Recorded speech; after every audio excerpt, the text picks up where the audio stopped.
Hello and welcome to your weekly pod here on Four Lads Had a Dream. My name's Andrew and I'm joined tonight by three of my very favourite podders, Andrew, Davey and Kenny. Obviously no game to talk about, at least Rangers-wise, but we've got a few bits and pieces catching up on the players, latest on the Takeover, and we did have a cup win as well for Rangers Wednesday. So we've got all that to talk about.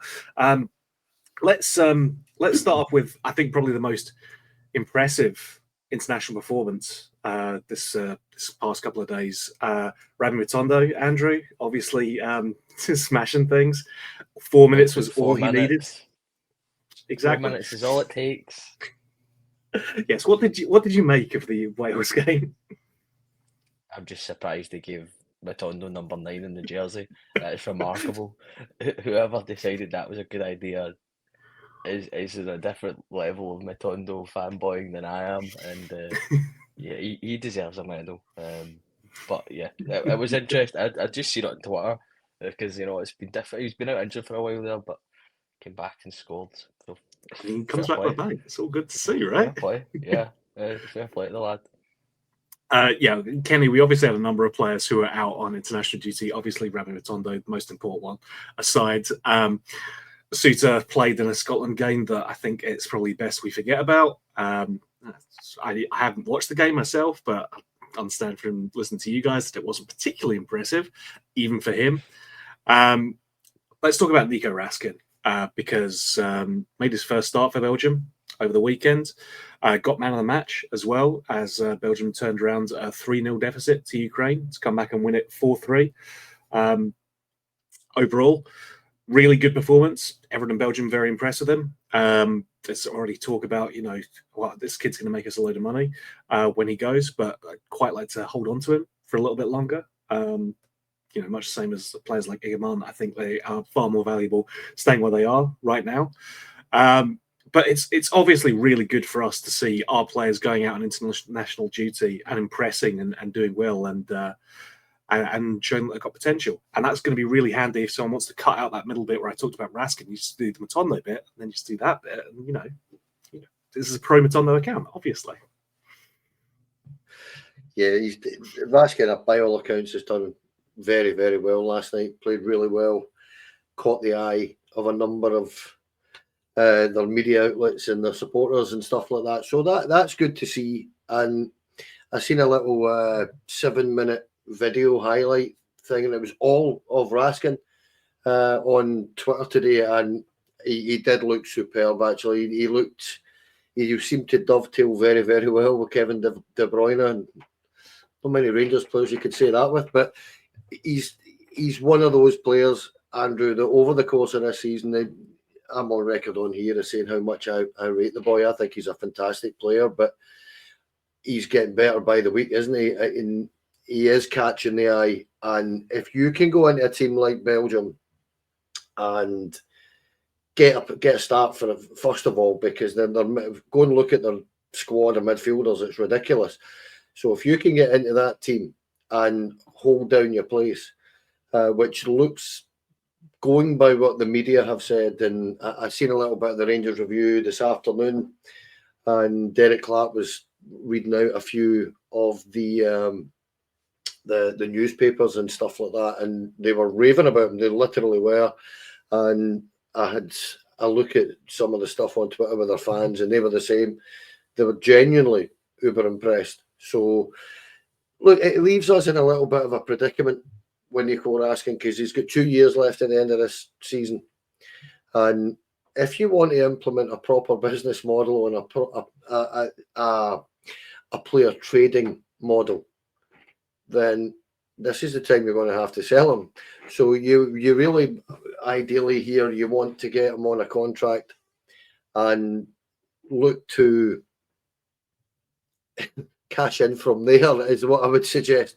But the point being that we don't want, I don't think there's anybody particularly wants to see the boy go, but clearly if, as is being kind of rumoured, that there's some seriously big clubs looking at this guy, then it's inevitable he will go if the money's right. But that leaves, as I say, and I'll pass it on to the guys now, because that's what I mean. We are in that situation where with 2 years left, You don't want him to go down a year because the value of the player just decimates. So we have this situation where we're going to have to talk to him and see where he is at in his head. But fair play to the kid to go and take his chance like that. I'm delighted for him. Yeah, I couldn't agree more. I think they all talk about international football being the highest stage and all that kind of stuff. And the game he played in last night actually is. Right? A proper international game between two elite international teams, and he get chosen for an elite international football team.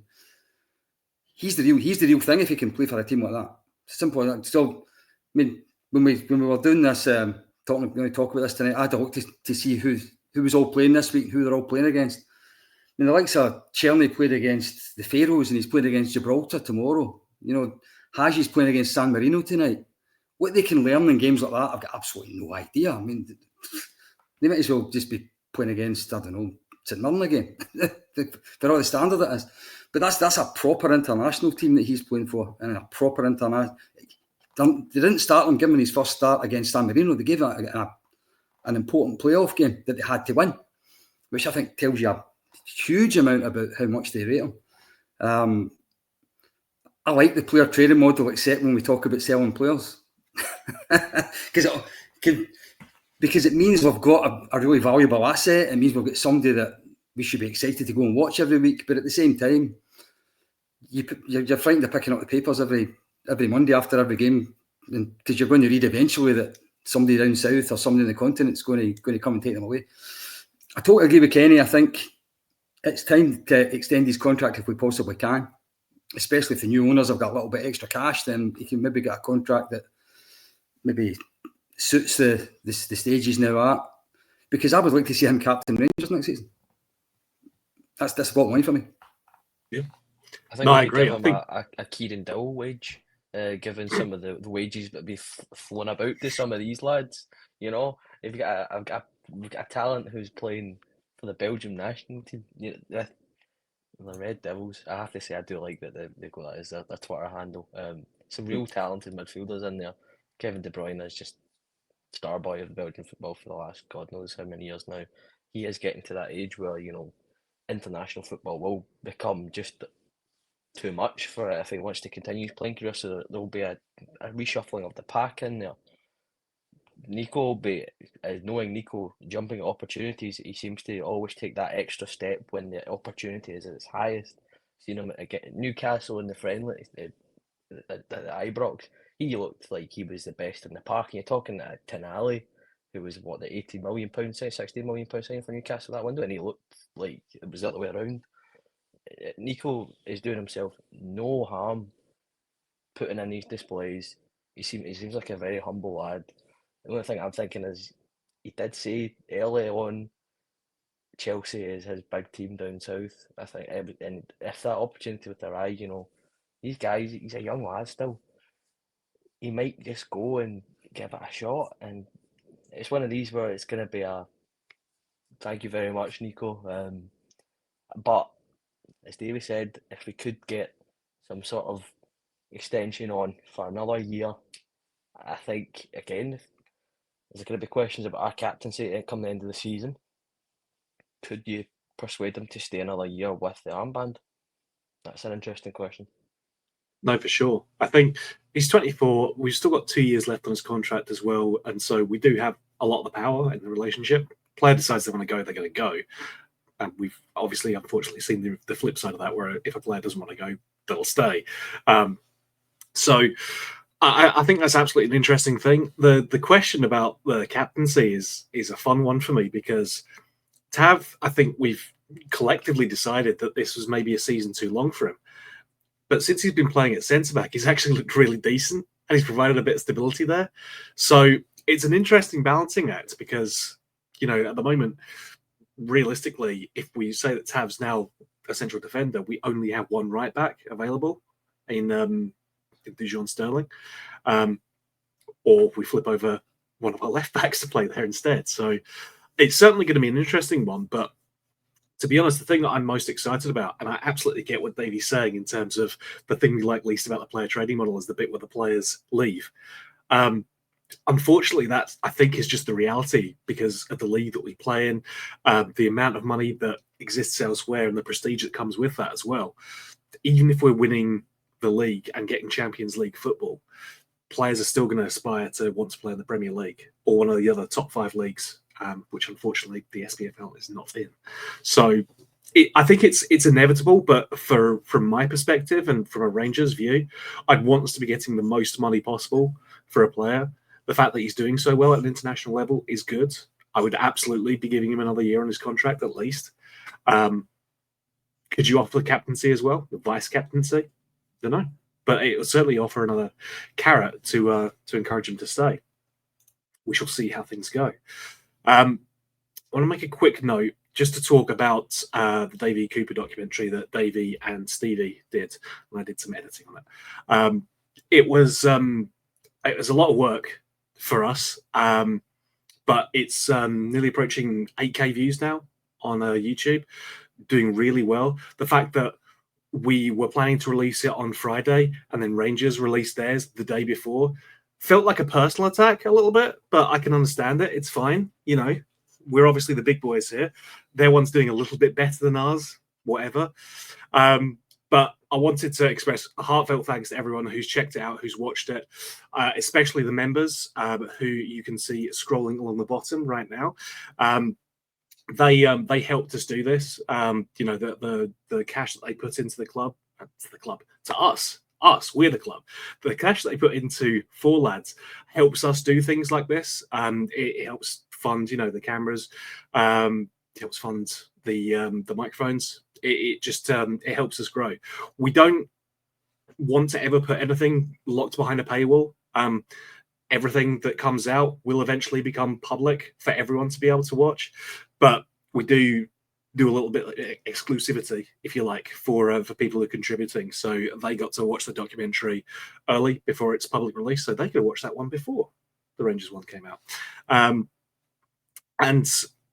We cannot thank these guys enough for helping to contribute to us. So appreciate that. And Davey, again, I know I've said it before, but it's fantastic work, mate, and really appreciate everything you did to make the documentary happen. Yeah, it was a bit of a privilege to me. There was when I joined the pod and I spoke to Stevie, I asked him if he would fancy doing some history stuff, and he was right up for it. And then it became the first one needs to be really good, because if the first one's not really good, we might not do anymore. And Cooper was just such a great first choice, you know, for the first one. Just the anniversary came up just at the right time, because he's such an icon. But he's also an icon that most people, well, not most people, because Andrew doesn't remember him, but most people do remember him. It's not that long ago when we could have done Jim Baxter or something, or Wally Waddle or something, and then just virtually nobody that we'd actually seen him play. My big fear was doing him justice, to be honest with you. I was terrified before we started that we would really do him justice. And then when like Bobby Russell and Derek Ferguson say they're going to get involved, this is going to work. I don't need to say too much because they guys can really do it for me. It's been brilliant to see the comments on it. It was absolutely brilliant to make it. Rangers gave us the use of Ibrox for the day, which is absolutely unbelievable. And we're now thinking about what the next one's going to be, because I think after that one, we certainly not going to stop now. No, completely. And yeah, folks, if you've got stuff that you want us to comment to cover, throw it in the comments below. Because we're always, this is a community. It's not just us. We thrive on you guys as well. So if you've got something that you think is underserved or needs to be covered, let us know in the comments, and we'll absolutely take a look at it. It's down to Davey to do all the hard work for it after all. So I'm very happy volunteering him to do that. Yeah, again, thanks to everyone who helped contribute to that. The guys who all appeared on camera, Rangers for let us use Ibrox, and to the guy who got in touch after we'd released the initial version of it to give us pictures of Davey Cooper playing for this teeny tiny team in Hamilton as a boy, which then made the final edit because Stevie can't find enough ways of making me do work. yeah, we can't thank everyone enough for all their help, and the Rangers Archives guys as well. Really appreciate it. If you haven't checked it out, please do so. It's on the channel now, open for everyone to view, and yeah, I'm quietly proud of it because I think it's some of our best work that we've done collectively as a podcast. So from the sublime to the ridiculous, it's Hugh Keevan's WhatsApp pre-written article that's been floating around on WhatsApp. You know it's golden when it's been forwarded many times. That means it's really definitely true. It's might as well be written in stone, you know. So I'm not going to go through and read the whole thing because it's obviously complete nonsense. But it's the kind of thing that Kenny, when you read it, was like, I want it to be true though. So can it? Stevie obviously shot that down pretty quickly, but I think even before Stevie decided to weigh in, we knew that it wasn't probably wasn't genuine. There's a lot of chat in there, and it's stuff that's floats around before. There'll be 50 million to spend. Steven Gerrard's coming back, and the streets will run with gold, and there'll be a giant lazy boy for every single person in Ibrox. All this kind of stuff. It's the kind of stuff that I think will get floated around more and more in the run-up to the takeover being confirmed. But it feels like an odd waste of time for someone to, I suspect, generating it via AI, or worse, someone actually sitting down to write it out, and pretend to be Hugh Keevans of all people. I mean, really? Come on now. Yeah, Kenny, just aspirational, I think, more than reality, unfortunately. I really do want it to be true, mate. I really, really do. I'd love to go and do a slash in a gold-plated urinal. It would be amazing. It really would. But being honest, the minute you read it, you just think, oh, come on. Where does this come from? Hugh Keevans, May 2025. And you're like, right, this is meant to be pre-written and it's all this.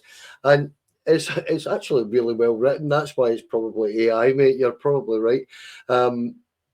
And it's one of those wonderful things that if it's either been written by AI or it's a Celtic supporter on the wind-up, put it that way, because it is, you're drooling when you read it. Oh, please be true, because everything that you could possibly dream of as a Rangers fan over the next year or so would be ideal, wouldn't it?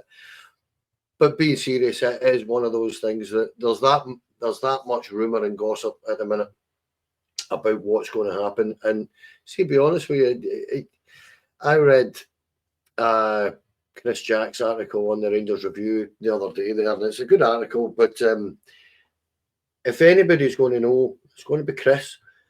He's that close to everybody up there in that sense that he's going to, and there's very little actual information on it. So, it is one of these things that you look at and you say, well,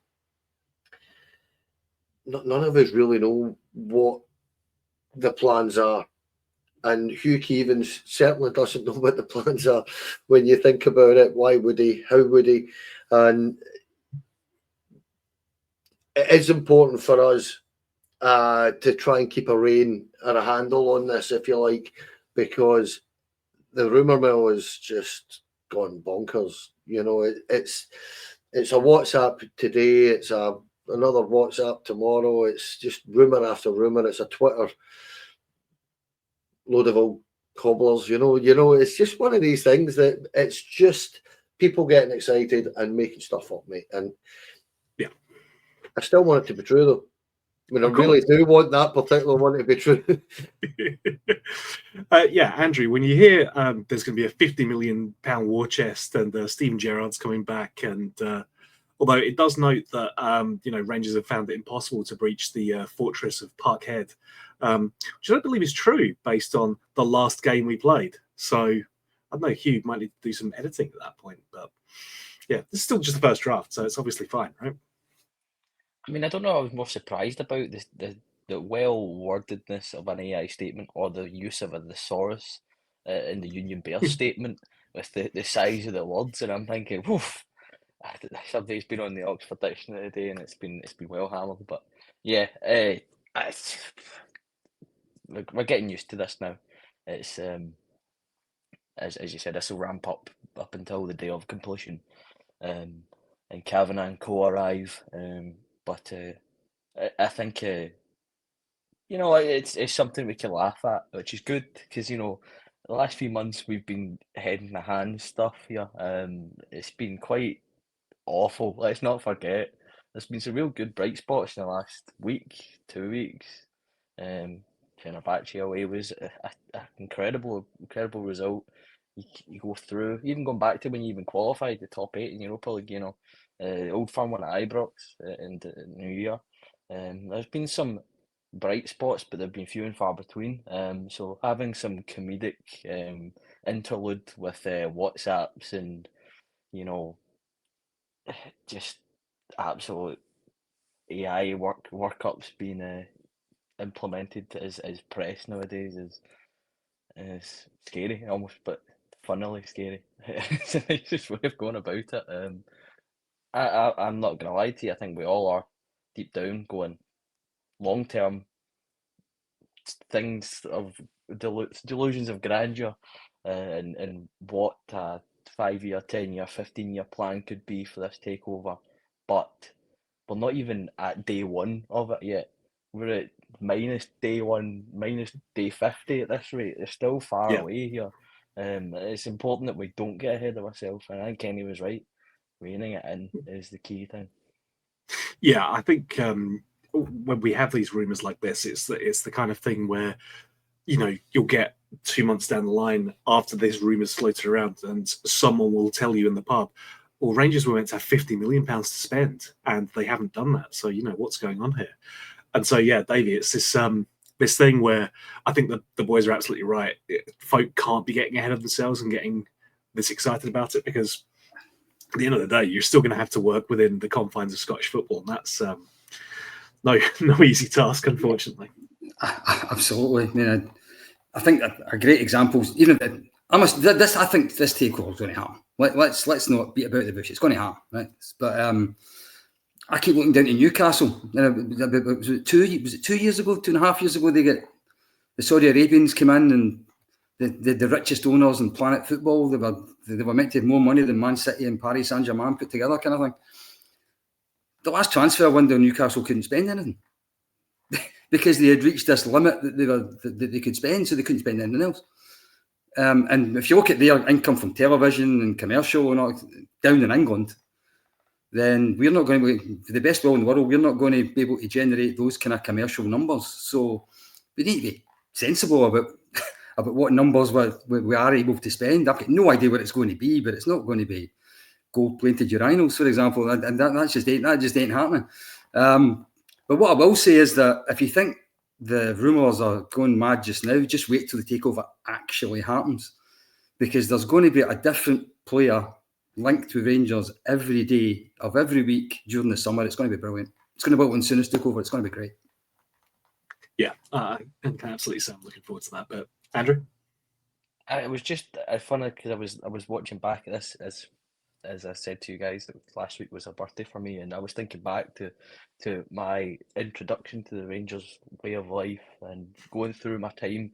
My time started just as Paul Le Guen took over at Rangers, and I was watching a bit of his time at the club, and the quote £10 million he would have to spend as his £10 million war chest, and I was seeing we cannot be doing that. We cannot be quoting 10 mil, 20 mil, 30 mil. We cannot be having that and then getting Letizes and Carlsons and Julian Rodriguez is in. Let's just be careful where we're going, because those fancy blocks of text that say X million, get the cash signs out, the clip art of the dollar signs and cha-ching fonts will be going through the roof, but we cannot be doing that. It needs to be sensible. I think that's what it'll be. Like we've seen from the takeover with Leeds, and it's the same figures who are going to be involved with that, but it has been done in a relatively sensible manner. They've still spent money, and they've still ensured that the club can be successful, but it isn't Saudi money. It's not coming in and saying we're going to spend billions. especially in Scotland. That's never going to be that feasible. But it's also, you're not going to say, we have £50 million to spend, because that is playing poker, but the card's facing the wrong way. You'll say, lads, we got to spend money upgrading the stadium first. Like, that's what we're going to work on. We're very, very poor, actually. So we're not going to have that much money to spend, because then you can actually do deals, as opposed to, we've got loads of money. Have as much as you like.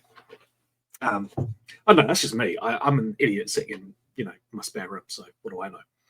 Andrew, yes. Andrew, you know as well as I know, being American and all that, what American companies do, mate, they get bang for the buck. They are not going to waste money. They won't. They just simply won't do it. They're far too organised, far too professional for that. So, and they know how to go about making money, and squandering it isn't a way to do that. So they won't be doing that. That's how, as you say, when they instantly start talking about 50 million, you can actually do your sums very quickly and say that on a turnover of 88 million and a wage bill of somewhere about 35 million this season, 50 million's a non-starter right away. You can't spend 50 million pound in one window or in 1 year. It's just not. It can't happen. You can only cap out at 70% of your turnover. So that's taken us about 99% of our turnover, so it's not going to happen. So it is what it is. No, from going to the Yankees in New York last year, I know exactly how much a sporting consortium in America is prepared to milk the customer. So, folks, get ready for that. The plus side is you'll have beer guys walking up and down, apparently, because that's how it'll be, right? We have that to look forward to. So let's talk about a bit of success for the Rangers women's team. Lifted the SWPL Cup for the third season in a row, the three-peat, over Hibs, which was good to see, because Hibs are currently 2 points ahead of them in the league. There's still some games to be played, so there's still that possibility of winning the league, because 2 points in a league title race, especially when it's just the top six playing against each other, that makes things nice and tight, and it does mean that there's definitely that scope to go ahead and win the league. But it was beating Hibs that emphatically, 5-0, that I think really helped shine a light on what this team can do on their good days. We've got a fantastic goal scorer in Katie Wilkinson, who scored a 37th goal in that game. Totally ridiculous, and really good to see, Andrew. And I think it sent a definitive message that Rangers are looking to not let this be the only trophy that they win this season in the league. I mean, eat, sleep, three-peat, repeat. I'm hoping there's a lot more to come. I think, as you said, we've seen the high points that this team and what it can do, and I think if they can continue on and get an addition, get that league, then I think they'd feel it's deserved for the work and how they they carry themselves and what they want to achieve. I think they'd be more than happy to if they could get it over the line. I think, as you said, this kind of split is going to be quite an interesting time. We've seen some real good title races in the last couple of seasons, and we know how it can twist and turn. So I think it's just a case of the good old take it game by game. But that taste of winning, once you can start making that a routine, then these titles start to become easier to pick up. You see it in football, that winning feeling can start to get the ball rolling. So I'm wishing them all the best of luck in weeks to come. Yeah, success breeds success, and the fact that they will be back at Ibrox on Sunday, 2:00 kickoff. So for once, the game doesn't clash with the men's game, because this always seems to happen. Scheduling the women's games almost exactly the same time as the men are playing, and you've got a built-in fan base who would probably very much like to go and check that out, but they're probably going to prioritize the men's game first. So, lads, it's not that hard to. Anyway, fix your computer, the SFA. What can you do, right? Davey, I'm sorry I interrupted you when you were about to come in. No, I was going to say, over the last 2 or 3 years, probably the women's top division in Scotland has been just about the most competitive one in the country. I think it went to the last day last season. They went to the last day of the season before. Yep. There's been 3 different winners in the last 3 different seasons. So it's quite... And then this season, you've got Hibs and Hearts suddenly have appeared. I don't know where they've come from, but both of them appear now to be competitive as well. You've got 5 teams that look as if they could win the league. I mean, I couldn't tell you the last time that happened in Scotland. That was before my lifetime, I would think. 5 teams in the one season that could win the league. But in saying all that, I'll be disappointed if Rangers don't win the treble. Yeah, it's absolutely within their scope to do so. Looking at the teams that are there, everyone's got a goal difference above 50. Rangers have got a goal difference above 100. And then there's Motherwell, who have got a goal difference of -3. So you don't have to work too hard to figure out who's the odd one out there. Yeah, I think when I talked about being competitive, only amongst the top teams, it's kind of weird. It's like every week somebody was going to get beat 10-0. But yet, if the top teams play each other, it's always really close. But then whoever's not playing each other plays somebody that they can score 8 and 9 and 10 goals against. It's crazy. And I think that it needs that split, because if it wasn't for that split, then there'd be far too many meaningless games towards the end of the season. It's been one of those leagues this season, hasn't it, where there's been a number of points dropped by the top 4, top 3, top 4 sides. And when you look at it, that 5-0 is a proper statement. I would expect, and I'm maybe being a little bit presumptuous because I don't watch it every week, but I have seen enough of it. I've got a funny feeling that Hibs don't quite have the strength of squad as the other teams in contention, the likes of Rangers and Celtic and Glasgow City.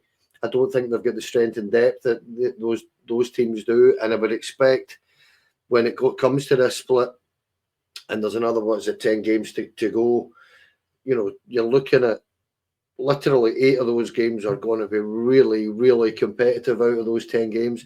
So it could go anyway. But the one thing I would say is that Rangers have got a little bit of a lead over Celtic and Glasgow City. And you've just got to catch up, overtake Hibs and just get results, because that Rangers squad's a good squad. That's the best squad I think they've had that I've seen anyway. They've got good players right through that team, and yeah, I would love to look Davy. I would be disappointed if they don't win the league with this squad, because they do look the best team in the country to me at the minute. Yeah, and handily, the other side of the city and Glasgow City are playing each other on Friday, so let's hope they both lose, and we can really extend the gap there. Not much more else to talk about, folks. It's obviously been a pleasure spending some time with you this evening, but I want to touch on Andrew Kavanagh. So again, he's looking more and more like the figurehead who's going to be coming in. We had, again, this story repeated in the papers that all the Championship League rules are going to screw over Rangers if Leeds don't get promoted. And again, as we've said, we don't believe that to be a factor because they're changing the rules this summer. And also, Andrew Kavanagh is just a figurehead. He can absolutely just nominate someone else to sit on the board, and that gets around the dual ownership things anyway. So if anyone's telling you that that's going to completely screw the Takeover deal, it's not. These guys are too well organised and too experienced in these kind of things to let something like that block them. But yeah, Davey, it's as we touched on earlier with Hughes' pre-written article, it's all exciting stuff. And the fact that someone with this serious weight of money behind him, making money is healthcare insurance. So obviously, in America, that's going to do you wonders. He's absolutely got the cash to go. It's all very exciting, and like you say, the rumour mill's only going to heat up as we get close to this. Yeah, well, I saw a little bit in Sky Sports News after the Fenerbahce game where a reporter chasing him outside Ibrox trying to get an interview with him. I mean, this guy isn't for the game. Oh, absolutely. Just to join the game. This guy hasn't got a Scottish grandfather that gave him a Davy Cooper poster above his bed and stuff like that. This guy's here for a reason other than that. So it's pretty obvious if he's going to all our games now that he is going to be the future. And best of luck to him, because I'm not sure he exactly knows what he's walking into, but as long as he's willing to put up with all us lot, then he'll do fine. I mean, he's probably seen Rangers at their best and worst so far in the games that he's attended, getting beat off of Motherwell and then winning a European penalty shootout. So you've gone from the absolute lows to the absolute highs there. It's exciting stuff, Andrew. Yeah, I mean, I think, as we said, this has been going on in the background for a number of months. So even beforehand of getting snapped at Old Trafford and stuff like that, you know, he'll be watching from afar, even if there's not been a much official, you know, of talk of his name being linked to the higher up positions in ownership and so on. He'll have seen the potential this club has in it, and for me, it's the fact that it just takes a new, fresh take on innovation into the club and a bit of investment. And from their point as businessmen, you know, think about it. A League One gets you a very good chance of getting into the Champions League. Obviously, way coefficients work in automatic permissions or automatic league phase spots dropping down to qualifiers and so on. But we've contended really well in the Europa League for the last God knows how many seasons with teams that don't have the backing of a consortium that may come in or not.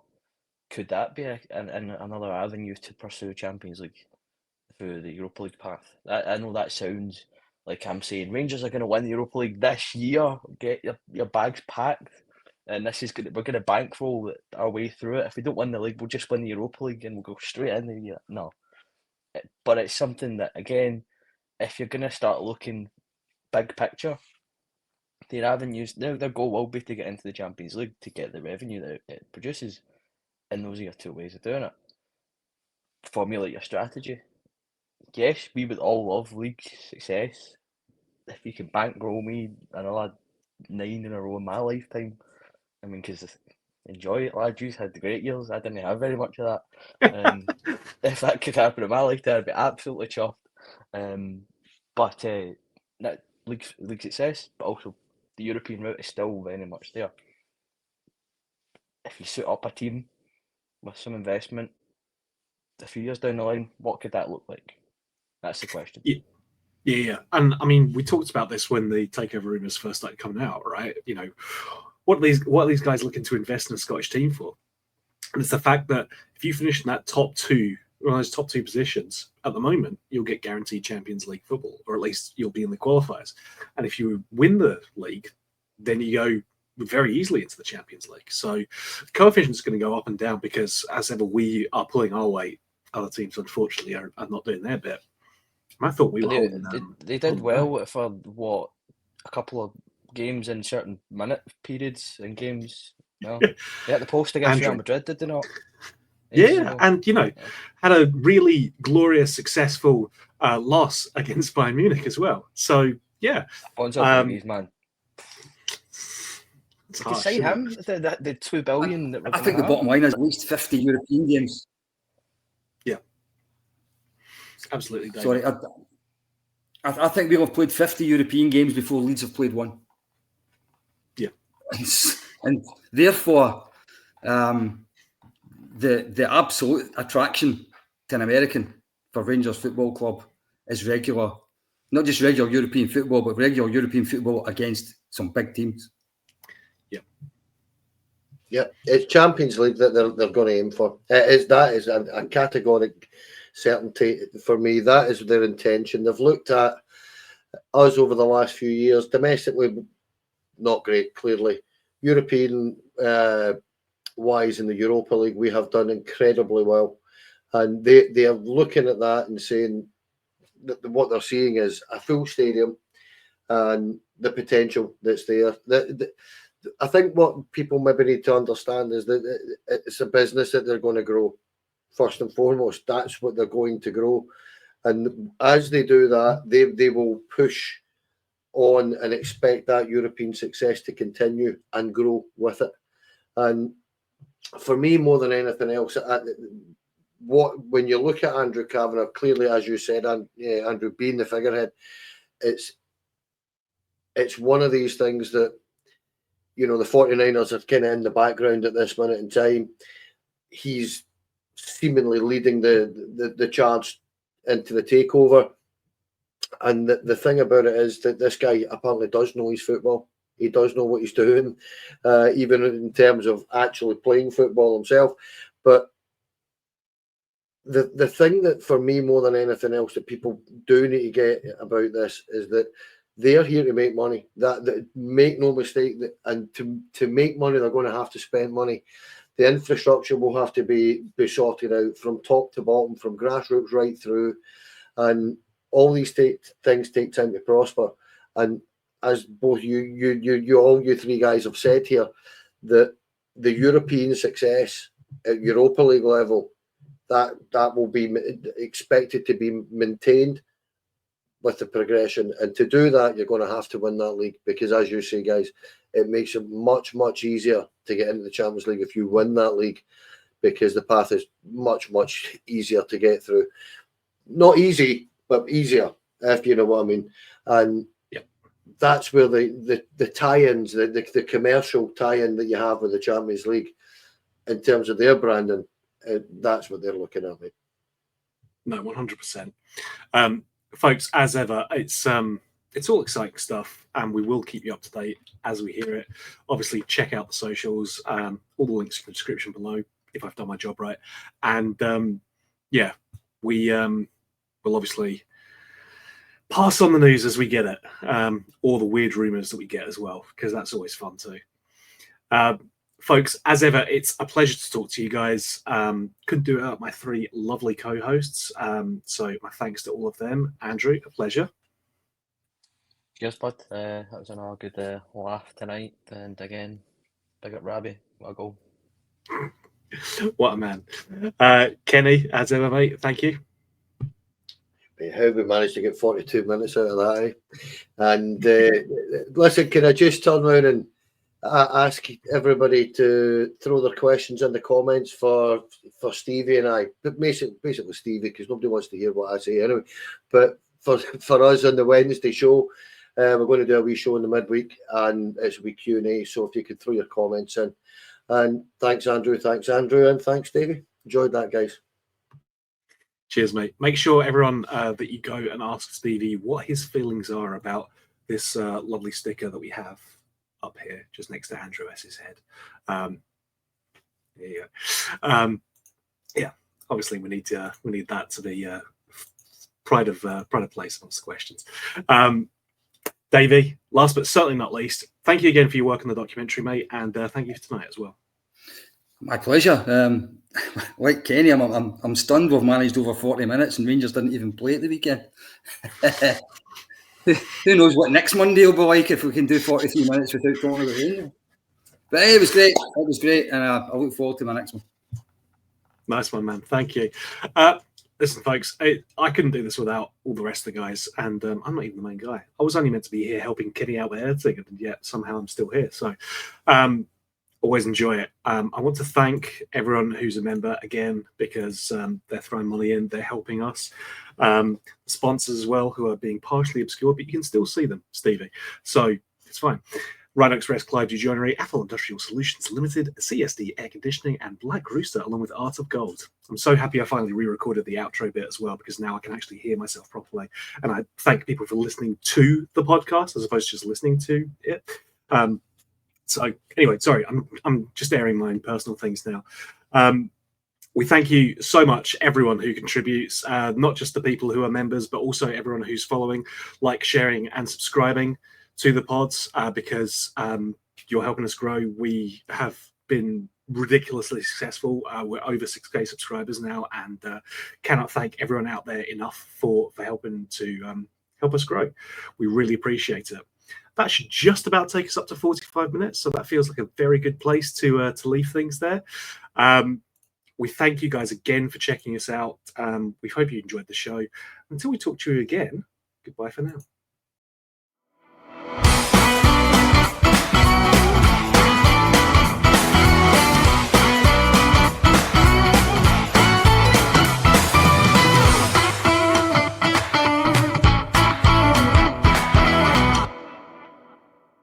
The Four Lads podcast is sponsored by Rhino Express, Clydeview Joinery, Athol Industrial Solutions Limited, and CSD Air Conditioning, in partnership with Black Rooster and Art of Gold.